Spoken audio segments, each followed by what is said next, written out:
Welcome to Vino study circle.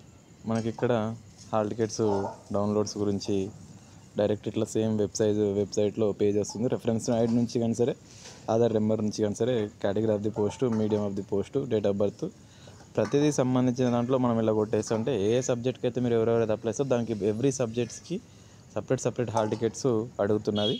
ఇక్కడ hall tickets మీద Aadhaar card number, మీ Aadhaar card number ఒకటి type చేసేస్తే ఇక్కడ category of the post, medium of the post, date of birth తోటి మీకు సంబంధం కొట్టేసి ఇక్కడ మనకు గెట్ డీటెయిల్స్ అని కొట్టేస్తే వస్తుంది. ఇక్కడ రెఫరెన్స్ ఐడి కానీ సరే ఇది కానీ అడుగుతుంది. ఒకసారి అందరూ ట్రై చేయండి ఏంది అని చెప్పేసి వస్తుంది. సర్వర్స్ కొద్దిగా సైట్ బిజీ వస్తుంది, కొద్దిగా వెయిట్ చేయండి. మనకు స్కూల్ ఎడ్యుకేషన్ డిపార్ట్మెంట్కి వెళ్ళి టీజీడిఎస్సీ అని చెప్పి సైట్ ఓపెన్ చేస్తే ప్రింట్ హాల్ టికెట్స్ ఉన్నాయి, అక్కడ మీకు కనపడుతుంది. ప్రింట్ హాల్ టికెట్స్ ఓపెన్ చేయగానే ఇప్పుడు రెఫరెన్స్ ఐడి కానీ సరే డేటా ఒకటి అడుగుతుంది, లేదంటే మన ఆధార్ కార్డ్ నెంబర్ నుంచి పోస్ట్ కోడ్ అప్లోడ్ చేసిన దాని పోస్ట్ అది సంబంధించిన డేట్ ఆఫ్ బర్త్ సంబంధించిన దాంట్లో కొట్టేస్తుంటే మనకు ఓపెన్ అవుతుంది. ఒకసారి ట్రై చేసి చూడండి, అట్లా ఓపెన్ అవుతుంది. కొద్దిగా ఒక హాఫ్ అన్ అవర్ అట్లా మనకు తెలిసిపోతుంది. Thank you so much for everyone. మనది ఏంది అనేది తెలిపేసి ఇంకా ఇన్ఫర్మేషన్ ఏదైనా ఉంటే మనకు సంబంధించి ఇంకొకటి రేపు జరగబోయే ఎగ్జామ్స్ ఏవైతే ఉన్నావో వాటికి సంబంధించిన నేను కంపల్సరీ ప్రతి ఎవ్రీ సంబంధించిన సీజన్కి సంబంధించిన క్వశ్చన్స్ కూడా మన గ్రూప్లో మన యూట్యూబ్ ఛానల్లో అప్లోడ్ చేస్తాను.